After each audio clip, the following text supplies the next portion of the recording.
Hey guys, welcome to Sippin Spillin with Sid and Mike from 3 Mississippi. How are you doing? Hopefully you had a really wonderful day. Mike did not have a really wonderful day. Boy, I had a struggle bus of a day. If y'all notice, I'm wearing the same shirt I was wearing in yesterday's Sippin' and Spillin'. Let me tell you why. Because I filmed that about 8 hours ago. I told her last night, hey, I'll film tomorrow Sippin' and Spillin'. I was going to film it last night, but I was actually doing some research. And then I wound up not filming it because I was waiting on some people to call me back, having some discussions.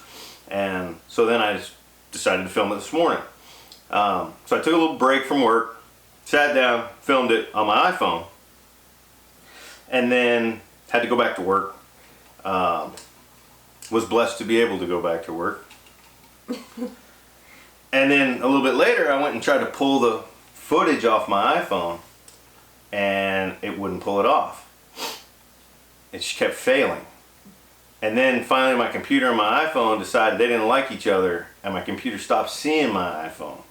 And now I want to know, comment below people, if you are a person who has had struggles with trying to take video off of an iPhone. Because when I started Googling it, I found that the struggle is real. Struggle is real. People who film using their cell phones hate iPhone. Listen, I don't know. I do it all the time, and I'm not using iTunes or any of the other stuff that they say you have to use if you're using an iPhone. I Googled it and figured it out, and there's like a setting I had to change. I cannot find that same thing that I found online. And I Googled all day long, found no setting. I can't find it again. Such whatever dream she had about this, I've not been able to find it. It worked because clearly I use my phone all the time to film and pull footage off. So I don't know. I'm gonna look again for you to see if I can find what that setting was. I don't even remember like which category it was under in my settings. Like I have no memory of it. I just know that's what I did and then it worked. That's all I know. So I spent the day in between actually working, taking phone calls, responding to emails, switching over to my other computer and trying to solve this problem. And I did not get the footage finally pulled off of the phone. I installed iTunes on my computer, all kinds of stuff. Finally got the footage off my phone, and then it was, I opened it up in Premiere Pro, and it was super thin. There was no contrast in it because I filmed it in front of that window right there. During the day. During the day when there was a lot of backlight. So even though I had lights in front of me, they were not enough to overpower the backlight, and I didn't realize that when I started filming. So I was backlit, you know, at 60% more than my front light, and it was super thin. And I said, man, okay. So I went into Premiere, and Premiere's got all kinds of cool apps and stuff. So I went in and I played with, put some contrast on it and played with levels. Well, when you put effects on video, it takes it a lot longer to render. So then it took like 2.5 hours for that video to render. And as we film this right now, for tomorrow, it's actually for Tuesday. As we film Tuesday Sippin' and Spillin' here Monday night, today, Monday's Sippin' and Spillin' is actually uploading. Finally. This has been an all day long struggle bus. And I'll be curious what you guys think about today's video. If you notice any difference in the quality of today's video, we're actually filming this with my DSLR, with a Nikon D7100. So I just thought, you know what? Let's see what the DSLR video looks like. I have it. We should be using it. It's supposed to be high quality. So here we are. We're filming with the DSLR. And we'll see what happens. There you have it, folks. That's all I have to say. That's all he has to say. He had a lot more to say earlier, I can tell you that. Oh man, choice words. Choice words. Yeah, I was like, I'm glad I have to go leave and pick up Frankie. I was ready to take my phone out and set up a little pistol range and use it as a target. Listen, I don't know. I've gotten mine to do it. I had to go in and I spent a whole day one day figuring it out, and I got it done. but it wasn't like, it was like in the deep recesses of the dark web that I figured out how to do this, and then I, for whatever reason, didn't save it or didn't remember what it was. The deep recesses Yeah. of the dark web. Yeah, it's just me and Epstein hanging out there. Huh. That's just it. But anyway. You went there. Well, I go lots of places. So Vermont's a scary place, y'all. It is. It's big, bag, weird. But anywho, I think that I will have to Did you say anywho? I did. I will have to research it further, and I will have to figure it out, and I will have to like redo his thing for him. So. No, I'm done. Okay, well. I'm not using my cell phone to fine. film anymore. You don't have to use your cell phone. I'm still waiting for. Did you figure out the thing with Premiere yet? I figured out that you can do it. I haven't figured out how to do it. Oh, okay. There's like... We're trying to figure out, because the current system that I have for editing is DaVinci Resolve. And I talked about this like several weeks ago. Our new GoPro and my DaVinci Resolve are not speaking properly. Not only your GoPro, but also the drone. Oh, the drone too. Anytime we take drone footage, trail cam footage, footage, yeah.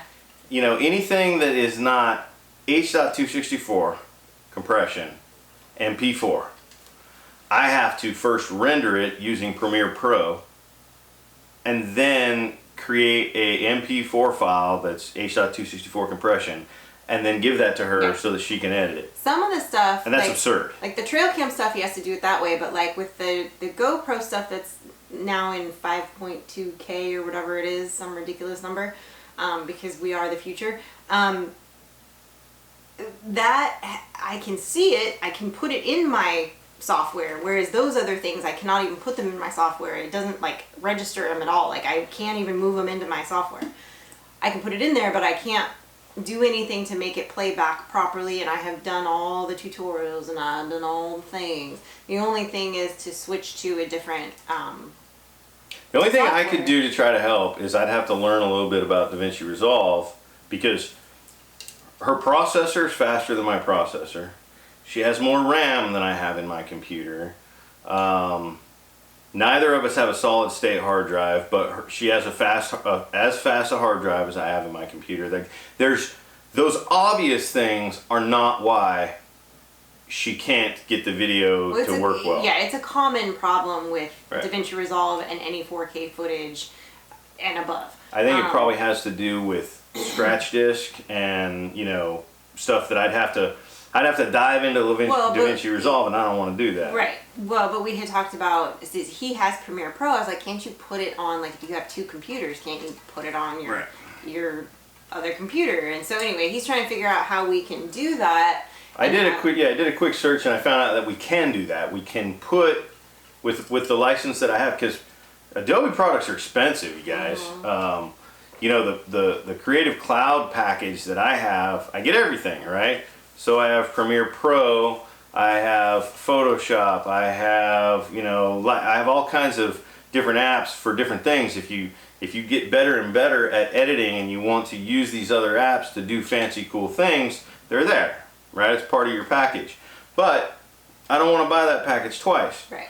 So in a quick Google search, I found that we can put this on two computers in the same household, as long as we are only using it on one at a time, which makes perfect sense, right?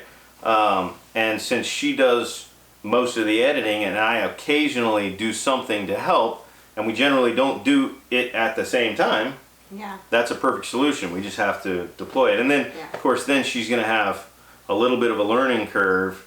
You know, she's learned enough about editing in DaVinci to probably translate that over to Premiere Pro pretty quick. Everything that I've researched, the mechanics of it and where things are and what things are and all of that are very similar. Probably. So there isn't going to be, I don't think it's going to be that bad. Yeah, I mean, it's like, there might be a few shortcuts that I've learned that maybe are like not applicable. Right. Back in the day when I was, you know, working sound a lot, it's like, okay, if you're used to a Mackie board and you walk in and there's an Allen and Heath board, okay. Some knobs are a different color, some things are in a slightly different place, but gain means gain. And, you know, I mean, right. pan means pan, aux means aux, you know, so Yeah. she'll probably, yeah. Figure it out. I'll get it rocking and rolling. But that would be good because then you'll have that as a, I mean, not that you don't have it now that you couldn't film in instead of your phone when you want something quick and fast. The GoPro? Yeah, like when you need like quick and fast versus, because I should have used that this morning. I should have used the GoPro this morning. Wondering why you didn't, but I didn't know you were filming, so I didn't say anything. But also, there's no reason that I shouldn't be using this DSLR. I mean, a lot of people, a huge number of people that are shooting really high quality stuff are using DSLRs, and there's no reason not to be using it. We should be using it more than we are. That's fine. I mean, it's your camera. That was your camera way before YouTube. Yeah. I mean, yeah. It's. I may have even, I'm trying to think, when I bought the D7100, I have several DSLRs. Most of them were cameras, but because I have all the Nikon lenses and I have the high-end lenses, not the cheap kit lenses, because I have the high-end Nikon lenses, I thought, well, I'll get a Nikon DSLR that also does video. And that was probably, I mean, I don't know when I bought it. The D7100 is probably obsolete now. It's probably discontinued. But it's been several years. But we don't really use it for video. So, here we are, using it for video. Hope it turns out. Yeah, I don't know. Well, I mean, yeah, hopefully. I mean, we were using it more, and then it was having like focus problems. Like it wants to focus on weird stuff, and the shutter's very loud, and then when it's focusing in and out, that was why we stopped using it. That, and then the battery went bad on it, and we were having trouble getting the replacement battery for it. The biggest struggle with DSLRs, in my opinion, at least with my little experience with them when filming, is the autofocus. Autofocus is constantly adjusting, and what I found is like for this sit right here, autofocus would probably be doing all kinds of crazy stuff with us moving around, but I focused it and then switched it to manual focus. So now it's focused at our depth, right, at like 5.6 I think is my depth of field, and like 50 frames a second shutter speed. Got everything set, my ISO as low as it can go, and then once I get it focused, boom, switch it to manual focus, and now it's not going to continue to focus. Now, if I were to move in on it, it would not refocus, so it would probably lose focus, and that's been the challenge with when you're shooting video. Yeah.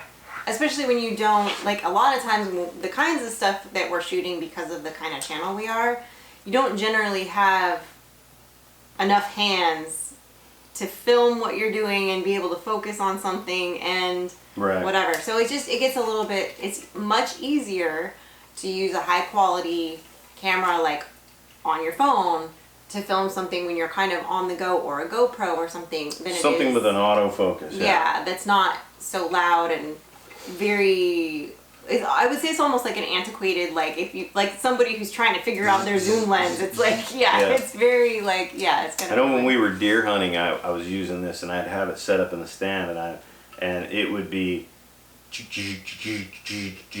it's like, wow, I don't know. So I would focus it on about the distance, you know, set the depth of field larger, you know, try to get out to like, you know, F10 if I could, so I have more area that's in focus, and then pick a spot in the middle of the field where I want it to be relatively in focus, and then back to manual, so it would stop, you know, trying to focus on everything.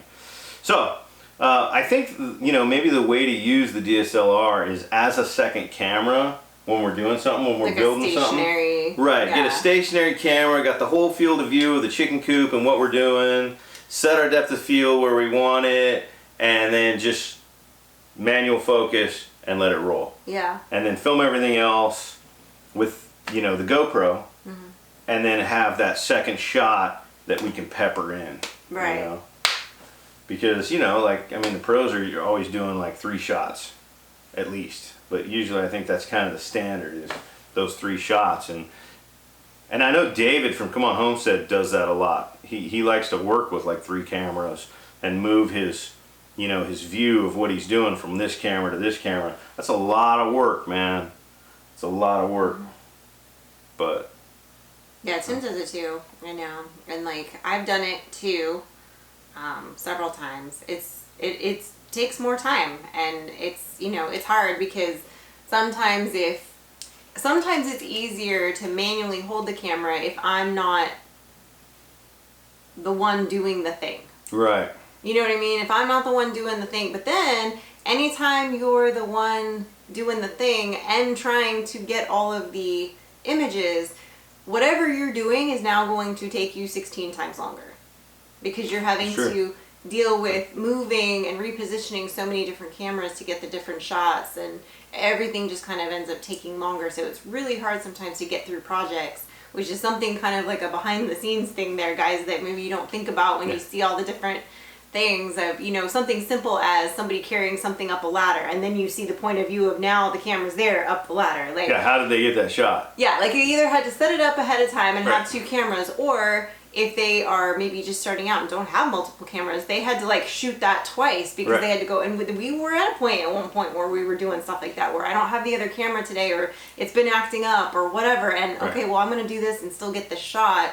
It's going to take longer. There have been several times we've been in the middle of doing something and we're trying to, you know, we're trying to do the thing, right? But that thing is the thing that we also are using for content, because that's who we are. Like, our content is our real life, right? On 3 Mississippi. Our content here on Sippin Spillin is us just doing this, right? So it's a little easier. But our content on 3 Mississippi is real life. And that real life, you know, could be a build, or it could be planting, or it could be hunting, or it could be fishing. So we're trying to get that thing done, whatever the thing is that we're doing that day. And at the same time, we're trying to capture some content that we can turn into a quality video. And a lot of times I'll be doing something and Syd will say, stop. Hold on just a second. I need to change some settings. I want to get some, you know, some B-roll that's like high speed. I'm like, okay, I'll stop.